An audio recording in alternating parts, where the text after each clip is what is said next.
Hello everyone, welcome back to standing engineers.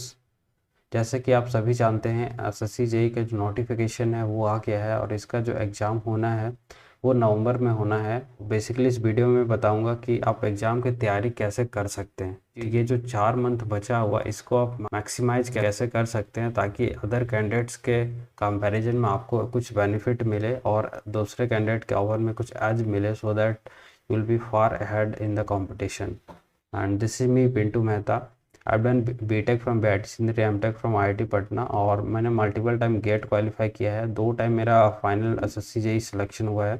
और तो सबसे पहले बात करते हैं दोस्तों, एग्ज़ाम का एडवर्टीजमेंट कब आना है। तो 12 अगस्त को एडवर्टीजमेंट आ जाएगा और date of closing of application होगा 2 सितंबर को हो जाएगा। ठीक है, यानी 2 सितंबर को लास्ट डेट रहेगा फॉर्म फिल करने का। और एग्ज़ाम का एग्जैक्ट डेट अभी नहीं आया है, बट नवंबर में मोस्ट प्रोबेबली इसका डेट है वो आ जाएगा। दोस्तों आगे बढ़ने से पहले एग्ज़ाम का फॉर्मेट मैं बता दूं। ऑब्वियसली जिन्होंने पहले से एग्ज़ाम दे रहा है या तो बहुत दिनों से तैयारी कर रहा है उसको फॉर्मेट पता ही होगा। स्टिल मैं बता दे रहा हूँ उन लोगों के लिए जो फर्स्ट टाइम एसएससी जेई के लिए प्रिपेयर होंगे। ये जो एग्ज़ाम लिया जाता है 2 चरण में लिया जाता है। फर्स्ट में प्री लिया जाता है, फिर मेंस लिया जाता है। प्री की बात करें तो इसमें टेक्निकल क्वेश्चन आपका 100 रहेगा और नॉन टेक्निकल क्वेश्चन 100 रहेगा। ठीक है, और दोनों मिला के जो टाइमिंग रहेगा वो 2 आवर का रहेगा। ओके, मार्क्स की बात करें तो हर एक क्वेश्चन में 1 मार्क्स आपको दिया जाएगा और इसमें से यदि आप कोई भी क्वेश्चन को गलत करते हो तो from each question 0.25 marks will be deducted. Okay, तो इसको ध्यान में रखना, नेगेटिव मार्किंग होल्स में होता है। और इसमें मेंस की बात करें तो मेंस में आपको सिर्फ और सिर्फ सब्जेक्टिव रहता है। इसमें भी 2 घंटे का टाइम रहता है, बट इसमें मार्क्स रहता है 300 मार्क्स। ठीक है, क्वेश्चन कितना रहता है तो क्वेश्चन इसमें बेसिकली क्या रहता है कि 5 क्वेश्चन आपको सॉल्व करने होते हैं। ओके, 5 क्वेश्चन सॉल्व करने होते हैं। उसमें से भी आप देखोगे कि हर एक क्वेश्चन में आपको 3 या 4 क्वेश्चन देखने को मिल सकता है। सब हेडिंग आप बोल सकते हो, सब क्वेश्चन इतना देखने को मिल सकता है। तो मिला जुला के इस एग्ज़ाम में जो फाइनल बात आती है टाइम मैनेजमेंट। ठीक है, टाइम मैनेजमेंट बहुत ज़्यादा इम्पोर्टेंट होता है इस एग्ज़ाम के लिए, क्योंकि क्वेश्चन का लेवल उतना ज़्यादा नहीं रहता है। मैं बता रहा हूँ, 3 बार मैंने प्री क्वालिफाई किया है और मेंस 3 बार लिखा ऑब्वियसली। उसमें से 2 बार मेरा फाइनल सिलेक्शन हुआ था, दोनों बार बिहार में मिला था, 2019 में, 2020 में। ठीक है, ऑब्वियसली इसका डेट जो डिफरेंट होता है क्योंकि अभी जो एसएससी जेई आने वाला है वो एसएससी जेई 2021 आएगा, बट होगा कब, 2022 में होगा। ठीक है, तो एसएससी में ये कन्फ्यूजन बहुत ज़्यादा होता है क्योंकि एग्ज़ाम जो होता है एसएससी में लेट होता है, मतलब 1 साल लेट चलता है। ओके, अब बात करते हैं मेरिट का। तो मेरिट इसमें जो बनेगा वो प्री एंड मेंस को मिला के मेरिट बनाया जाता है। अगला बात करें कि इम्पॉर्टेंट सब्जेक्ट का, यानी इम्पॉर्टेंट सब्जेक्ट कौन सा है। तो सबसे पहले बात करते हैं हम लोग टेक्निकल का। तो टेक्निकल में जो ज़्यादातर क्वेश्चंस देखने को मिलता है वो है building material, estimating costing, surveying, RCC, concrete technology, hydraulics. इतना जो बताया सोम, इतना जो भी सब्जेक्ट में लिखा हूँ, ठीक है, इससे क्वेश्चंस बहुत ज़्यादा रहते हैं। ठीक है, और भी सबसे क्वेश्चंस तो सबसे रहेंगे, लेकिन इतना तो सबसे पहले आपको इसको स्क्रीनशॉट ले लेना कि ये सारा सब्जेक्ट सबसे स्टार्ट करना है आपको, ये सारे सब्जेक्ट सबसे पहले कंप्लीट करना है। ठीक है, हाइड्रोलिक्स, सोम हो गया, स्टील, इन्वायरमेंट। इसके अलावा भी क्वेश्चंस रहते हैं, लाइक WRE से भी क्वेश्चन रहता है, इरिगेशन एंड जो हाइड्रोलॉजी है उससे भी क्वेश्चंस रहता है। छोड़ना किसी को नहीं है। ठीक है, कि एक ये ऐसा एग्ज़ाम है जो कि आपके पास टाइम बहुत कम रहता है। यदि आप मतलब अभी जैसे मैंने बताया प्रीवियस स्लाइड में कि आपके पास 100 क्वेश्चन रहता है टाइम, 100 क्वेश्चन दोनों मिला के 2 घंटा रहता है। ठीक है, टाइम बहुत कम रहता है। 2 घंटा में ही आपको 200 क्वेश्चंस करने होते हैं, जो कि आम बात नहीं है। तो इसके लिए आपको प्रैक्टिस का बहुत ज़्यादा ज़रूरी है। ठीक है, आप एक क्वेश्चन को एक बार यदि स्किप कर गए तो दोबारा विजिट करने का टाइम नहीं बचता है। ठीक है, ये चीज़ ध्यान में रखना। नॉन टेक की बात करें तो नॉन टेक में रहता है हिस्ट्री, आपका रहता है पॉलिटी, रहता है। हिस्ट्री में भी स्पेसिफिकली बात करूँ तो आपको सबसे ज़्यादा मॉडर्न हिस्ट्री पे ध्यान देना है। ठीक है, मॉडर्न हिस्ट्री पे आपको सबसे ज़्यादा ध्यान देना, क्वेश्चंस यहीं से पूछा जाता है। ओके, अभी मैं बताऊंगा कैसे प्रिपेयर करना है, आगे लेक्चर में बताऊंगा, तो लेक्चर पे बने रहिए और पूरा वीडियो को देखिए। ठीक है, मैं पूरा अपना 100% दे रहा हूँ। और नेक्स्ट जो होता है, पॉलिटी से क्वेश्चन पूछा जाता है। पॉलिटी में आपका जो आर्टिकल होता है, ठीक है, आर्टिकल हो गया, बिल्स एंड एक्ट्स हो गया, तो इससे क्वेश्चंस रहता है। फिर ज्योग्राफी में रिवर्स हो गया, और जो भी मैप्स वगैरह से क्वेश्चंस रहता है, ओशन फॉल्स वो सब जो उससे जो भी रहे, ओशन हो गया, और भी जो पावर प्लांट हो गया, नेशनल पार्क हो गया, तो इस सारे से क्वेश्चंस रहता है। ठीक है, अभी मैं बताऊंगा क्वेश्चंस मैंने क्या बोला कि नॉन टेक से कितना पूछता है, हमारा 50 क्वेश्चंस पूछता है। ठीक है, नॉन टेक यानी ये जीएस वाला पार्ट से 50 क्वेश्चन पूछता है, यहाँ से लेके यहाँ तक, साइंस, कंप्यूटर, करंट अफेयर। और 50 क्वेश्चंस आपके रहेंगे रीजनिंग एंड एप्टीट्यूड से। ठीक है, I know most of you must be knowing this, still आप एक बार सुन लो लेक्चर को, बाकी जो नहीं पहले से जानते हैं वो ध्यान से सुने।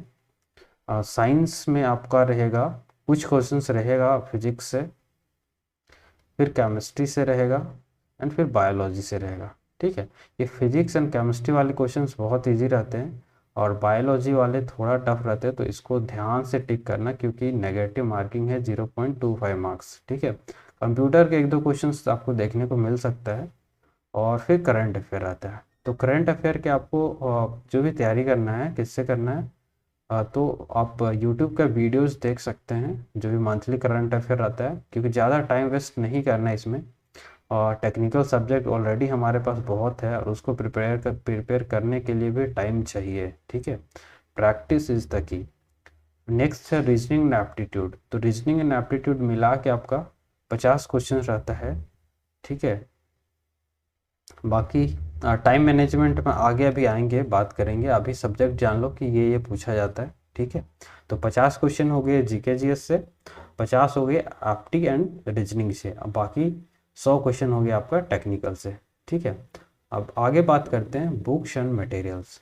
ठीक है, तो नॉन टेक्निकल की सबसे पहले बात कर लेते हैं। तो इसमें आपको क्या करना है कि प्रीवियस ईयर क्वेश्चंस लगाना है। ठीक है, ऐसा नहीं कि प्रीवियस ईयर क्वेश्चंस आप बहुत ज़्यादा लगाओ। ठीक है, कोई भी बुक उठा लो, लूसेंट का यदि है तो वो आप लगाओ, और आपको जीके, ठीक है, जीके खरीद लेना है लूसेंट का। और करंट अफेयर जो मैंने फॉलो किया था वो था आपका स्पीडी का। ठीक है, ऑल्दो ये हिंदी में आता है, बट आप ले सकते, इसमें जो इन्फॉर्मेशंस रहता है एक जगह रहता है, कलेक्टेड रहता है, तो आपको पढ़ने में एंड मेमोराइज करने में आसानी होता है। ठीक है, तो स्पीडी का मैं रिकमेंड करूँगा करंट अफेयर्स, और लास्ट मोमेंट पे रिवाइज करने में ये बहुत ज़्यादा हेल्प करता है करंट अफेयर में। ठीक है, और प्रीवियस ईयर क्वेश्चंस की बात करें तो ये आप मेडिजी वाला ले सकते हो, या तो जो आईएएस मास्टर वाला आता है उसका ले सकते हो। ठीक है, previous question only SSC JE का लेना है। ठीक है, ज़्यादा नहीं लेना, एसएससी जेई का ही लेना है, आईएएस मास्टर का। और एसएससी जेई इसमें प्रीवियस ईयर क्वेश्चंस में नॉन टेक्निकल में बता दूं क्या क्या रहेगा, तो जीके वाला जो पार्ट है वो भी रहेगा, और रीजनिंग एंड एप्टीट्यूड वाला भी पार्ट रहेगा इसमें। ठीक है, तो एक चीज़ यहाँ पे हो गया। और नेक्स्ट बुक्स एंड मटेरियल्स की बात करें टेक्निकल के लिए, देखो पढ़ने को तो बहुत कुछ है। ठीक है, अब पढ़ नहीं पाओगे, बट यहाँ पे मैं जितना भी रिसोर्सेज बता रहा हूँ, मिनिमम रिसोर्सेज बता रहा हूँ, और मैक्सिमम आउटपुट आप इससे निकाल सकते हो। ठीक है, तो टेक्निकल में बस 2 ही चीज़ बोलूँगा, सिविल इंजीनियरिंग के लिए आपको सिर्फ और सिर्फ 2 चीज़ें आपको सॉल्व करनी है। एक है प्रीवियस ईयर क्वेश्चंस, ठीक है, दूसरा जो है वो है गुप्ता एंड गुप्ता, 2 ही चीज़ बनाना है। ठीक है, अभी मैं बताऊंगा पर डेली वाइज आपको पर डे कैसे आपको सॉल्व करना है। ठीक है, लेकिन जो भी मटेरियल है, प्रीवियस ईयर क्वेश्चन जिसके पास भी है बहुत अच्छा, जिसके पास नहीं है वो आप खरीद लें। ठीक है, Gupta and Gupta and previous year questions 2 चीज़ें बनानी है, और इसको एटलीस्ट आप 3 से 4 बार बना जाओ। बाकी आते हैं कि आप डेली बेसिस पे कैसे तैयारी कर सकते हैं। ठीक है, तो स्टडी करने के लिए आपको डेली प्रीवियस ईयर क्वेश्चंस कम से कम एटलीस्ट 100 क्वेश्चन सॉल्व करना है टू डिफरेंट सब्जेक्ट, ठीक है। 2 सब्जेक्ट के क्वेश्चंस आपको डेली 100 क्वेश्चंस लगाने हैं। फॉर एग्जांपल मैं बात करूं तो स्ट्रेंथ ऑफ मटेरियल का आज लगाएं सब मॉर्निंग में 100 क्वेश्चन, तो सेकेंड हाफ में आप लगाओ, आप बिल्डिंग मटेरियल का लगाओ, या तो फिर अदर सब्जेक्ट यानी पार्ट 2 का आप सॉइल मैकेनिक्स का 100 क्वेश्चन लगाओ, ठीक है। 100 क्वेश्चन लगाने का ये मतलब कि 1 गो में इतना होना चाहिए, ठीक है, तभी आपका स्पीड बनेगा। मैं क्या बोल रहा हूँ कि स्पीड इस एग्जाम में, speed is the most important thing. यदि आपके पास स्पीड नहीं है, एक्यूरेसी है, तो आप क्वालिफाई नहीं कर पाओगे, ठीक है। एक्यूरेसी के साथ स्पीड बहुत ज़रूरी है, ठीक है। तो स्पीड बढ़ाने के लिए आप क्या कर सकते हैं, 100 को 100 क्वेश्चन एक गो में लगाना है और डेली एक टेस्ट आपको देना है। अब बात करें टेस्ट आप कहाँ से दे सकते हैं, तो सबसे सस्ता जहाँ पे टेस्ट मिलता है उसका नाम है textbook. I am sure everyone knows this, ठीक है, टेक्स्ट बुक का नाम सबको पता होगा। तो इससे आप डेली एक टेस्ट दें। टेस्ट में देखो आप फुल नहीं दे सकते हो, बट कुछ सब्जेक्ट का दे सकते हो, उसमें टाइम एसएससी जेई सिलेक्ट कर लेना टेस्ट में, और कुछ सब्जेक्ट का स्पेसिफिकली डेली बट एक टेस्ट देना ही है, ठीक है, शाम में दो या सुबह दो, ओके। फिर आपको reasoning and aptitude, reasoning and aptitude के लिए भी आपको प्रैक्टिस करना है। तो प्रैक्टिस करने के लिए देखो आप इतना जब पढ़ोगे 100 क्वेश्चन डेली, तो आपके पास नोट्स भी रिवीजन करने के लिए टाइम होना चाहिए। Notes revision is the important thing, notes revision करना चाहिए। उसके अलावा टाइम बहुत कम बच जाता है, ठीक है, एक दिन और भी कुछ काम करना होता है। तो इसके लिए आप रीजनिंग एंड एप्टीट्यूड का जो करोगे वो ऑल्टरनेट डे में रखो कि 50 क्वेश्चन का सेट हमको मारना है, ठीक है। 50 क्वेश्चन का रखो 20 मिनट में टाइम में, टाइमर लगा लो और 20 मिनट का टाइम लगाओ। मैं क्या करता था कि जो भी प्रीवियस ईयर क्वेश्चन रहता था मेडी का, मेडी में क्या करता रहता है ना कि क्वेश्चन वाइज रहता है, ठीक है, आंसर क्वेश्चंस के नीचे आंसर्स नहीं रहता है, ठीक है। तो उससे आपको एक प्रैक्टिस करने में आसानी होता है टेस्ट वाइज, मतलब टेस्ट के नज़रिए से, ठीक है। तो मैं क्या करता था 20 मिनट का टाइमर लगाता था और 50 क्वेश्चन एक सेट मारता था 1 गो में, ठीक है। तो सेम चीज़ आप बुक से नहीं कर सकते हो, तो अगेन मैं बता रहा हूँ टेक्स्ट बुक से आप मार सकते हो रीजनिंग का, ठीक है, बट ये आपको ऑल्टरनेट डे में करना है, ठीक है। डेली करोगे तो आपके पास टाइम नहीं बचेगा। मैं अगेन बोलता हूँ कि एफटी का आपको जो टाइमिंग रहेगा 20 मिनट में आपको सॉल्व करना चाहिए।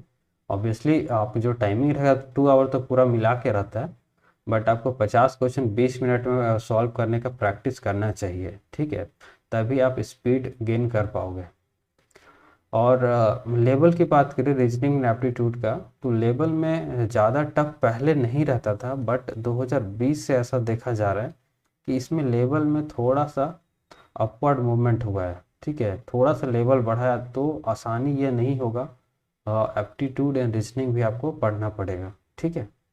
नेक्स्ट बात करें कि जीके का कैसे हम लोग तैयारी कर सकते हैं, तो डेली आप 1 घंटा जीके पढ़ सकते हैं।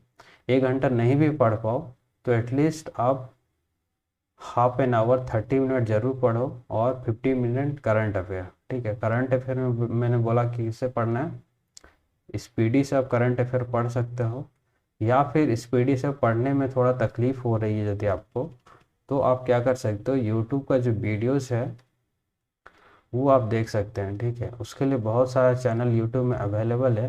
यदि मुझे टाइम मिलेगा तो मैं इम्पॉर्टेंट जो टॉपिक है करंट अफेयर में उस पर मैं वीडियोस ले आऊँगा। लाइक सबसे पहले तो अवार्ड्स एंड ऑनर्स हो गया, इससे क्वेश्चंस रहता है अवार्ड्स एंड ऑनर्स। फिर रहता है आपका बुक्स एंड ऑथर्स से रहता है क्वेश्चंस, ठीक है।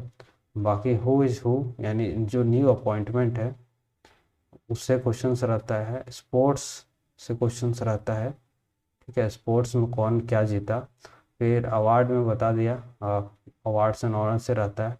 बाकी फिर जो मोस्ट इम्पॉर्टेंट थिंग है वो है आपका साइंस एंड टेक से जो भी डेवलपमेंट हो रहा है डेली बेसिस पे उसको देखना है।